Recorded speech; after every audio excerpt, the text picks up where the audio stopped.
Have you ever wondered if you're just too messy and things aren't going to get better?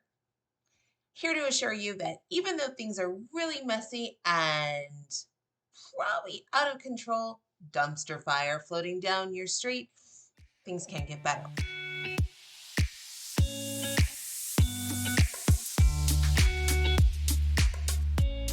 Rebecca, licensed marriage and family therapist, so happy to be here with you. And I'm just going to bring some hard truth today. The reality is that your life right now is your life. Whatever you are in, I need you to take a big look at exactly what you are facing and what is going on around you. And I need you to take inventory, number one. If you don't take inventory, then there's absolutely no way that you can get better. And when I say get better, I actually mean become better, more capable, more able, more vocal, more present in the life that you want. And so, as you look at your reality, I actually need you to see what's going on. If you don't, again, you're living in a version of reality that you're creating in your mind.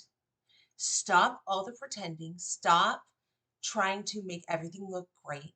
Stop trying to keep up that facade, the mask, however you want to put an analogy in front of it, and start seeing what actually is.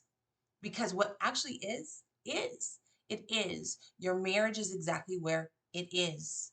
Your mental health is exactly where it is. Your relationship with your kids, what's going on in your finances, what's going on with your friendships, with your career. It actually is. You need to see it. If you don't see it, then there's no moving forward. This is scary. I know. I've had to do the work. I've had to look at my own life and I've had to say, this is my life. Not it is what it is. It is what it is. Absolutely 100% kind of keeps us stuck. It negates, like, well, it's hopeless. It is what it is. Knock it off. Don't say that. It just is. No longer are you living in this fantasy of just giving up and letting your life unfold. You have options, you have choices, you have moves that you are waiting to make or don't think you can make that are just a step away. So you need to get back into your reality and you need to write down exactly what is happening. Once you take the inventory, now we have space to move forward. Now we have space to actually grow. But if I'm sitting back saying, I haven't worked out for 15 years, it is what it is. Okay, don't work out for 15 more years because obviously it is what it is. No, if you want to work out, go work out. Go get a gym membership today. Put it in motion. No matter what kind of things are stopping you, put it in motion. So here's the second part. You've got to believe in yourself. If you don't, you will not do this. If you don't believe in yourself, if you don't really sit back and say, I can do this, then there's too much in this world that's going to hold you back. I promise you, there are 1,000 negative messages waiting at your front door that as soon as you open it, it's going to tell you, you can't, you won't, you shouldn't. How dare you even think that this would be a possibility? It's not fair. I know. And very few of us have enough resources within us to actually fight those 1,000 voices that are waiting on the other side of the door. We actually get those voices inside of us, not outside the door. They're actually inside our head. How many of us fight negative thoughts all the time? All the time. I fought it this morning. I looked at myself in the mirror and I was like, what am I even doing? I love being a therapist, but what makes me think that I would ever be successful at doing a podcast, which, by the way, mixes this beautiful space of like, I love teaching. I was a teacher before I was a therapist, and I also love encouraging people. But then I had to be real and I had to open up my life, and I was like mini identity crisis this morning. My husband was like, what is going on? And I was like, I'm in my head. Because in my head, my voices said, what right do you have to do any of this? Yeah, it happens to all of us. not the best of us, not the worst of us, all of us. Because this world is harsh and we didn't go through this world being told, you got this, you can do this. We were told, you can't do it. You won't do it. You shouldn't do it. What makes you even think you could? There is a lot happening inside of ourselves that if we don't believe in ourselves, we will sabotage the process before it even leaves the ground. And if we are not choosing to trust and believe in ourselves, then again, change is not possible. That better that you want outside of the messy is not going to happen. And so get in the game. Number one, see your reality as it is. Number two, start believing in yourself and what is part of you already that will get you moving in the future. Those are amazing steps towards starting to change. And then number three is just do something. Please don't sit back. Don't say tomorrow. Tomorrow comes. A lot of people say tomorrow never comes. No, no, it comes. It comes. And then it passes. And then the next day passes. And then the next day passes. And then we sit here 3 years later and wonder, like, well, if I had just started 3 years ago, look at where I would have been. One of the most impactful comments that my therapist ever said to me as I was really considering going back to grad school for my marriage, master's of marriage and family therapy, he said to me, do you want to be 40 with a master's or without a master's? And I looked at him and I was like, well, I guess I'm going to grad school. I guess you're going to grad school. It was legitimately the best question I had ever been asked. Actually, it's probably pretty dramatic. One of the best questions that I've ever been asked and helped me really put into context the next 4 or 5 years. And at that point, I was 36 years old.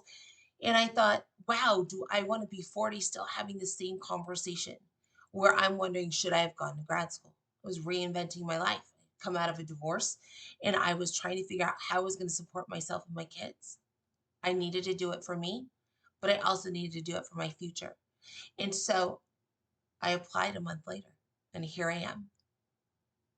I entered grad school 10 years ago, almost 11 years ago now, and I am never, ever more grateful than now, than today, than every day that I get to meet my clients that I made that decision and that my therapist kind of pinned me against the wall and stopped my hemming and my hawing and really asked the tough question, do you want to be 40 with a master's or without? So, what today can you do to move yourself towards something that you want? I don't even care how big and monumental it is. Obviously, deciding to go to grad school is a huge decision and required a lot of support systems in my life to help make that happen. But those decisions moving us forward don't have to be large. They don't have to be monumental. They don't have to make us reevaluate every part of our life. Instead, those parts of us that we're moving forward, all we need to do is actually move the needle forward. Do something that feels a little scary. Do something that feels a little out of your comfort zone because when you do, you grow. We grow. If you stay comfortable, and comfortable is not always healthy, but if we stay comfortable, we are not moving anywhere. We're just doing this cycle over and over and over again. This is how people who are married 20 years come to therapy and they say, we've been fighting. How long have you been fighting? 20 years. Same argument for 20 years. What? First of all, bravo for the length of like commitment that you've had in all 20 years. And number two, how frustrating and how depleting. Do something different. Do something different. I had a session the other day with a client who's finding herself stuck. And we all do. Again, we all do. And I just looked at her and I was like, what is the resistance about?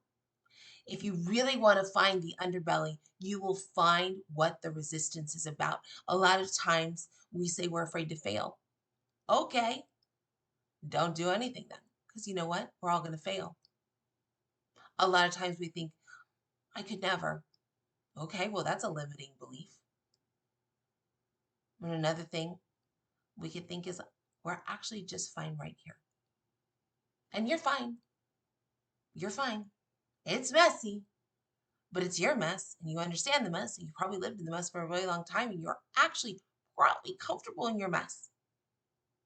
So stay a little bit longer because better is going to always be a possibility. You can go get it anytime you want. If you want to wait another day, wait another day, wait another 3 years. But I'm going to promise you that better feels amazing. Amazing. There will never, ever, ever be one day that you look at yourself when you grow and you realize what every tough moment of growth did for you. You will never look back and say, I regret growing. Nobody does. Nobody does. Your life will look different. Things will change, but they will be better. So I'm here along for the ride. I've walked this road. I wouldn't be this passionate about things if I hadn't done my own work and still continue to do the work because guess what? It's still hard. Showing up for life is still hard. Showing up authentically in my marriage with my kids who are now adults is still hard. And the ground is always shifting. But as we really notice our reality, we believe in ourselves and we put things in motion, all of a sudden the strength grows and the resilience comes and we can do hard things. I am here in this with you and I'm so, so grateful to be here as me, with you, as you, where you're at. Let's not be afraid of the mess because being afraid of the mess is the one thing that will keep us staying behind and in this pretend world that things aren't messy. Open that garage. It's a disaster in there. Open it up. Let's air it out. Let's get the shit out. Let's get the stuff out and let's start weeding through it. It's worth it. You're worth it. Your future's worth it. And everything you are a part of that you want to be a part of is worth this. Thanks so much for being here. Like and subscribe. So, so happy to just journey with you in this. And I am looking forward to kind of getting in the mess with you.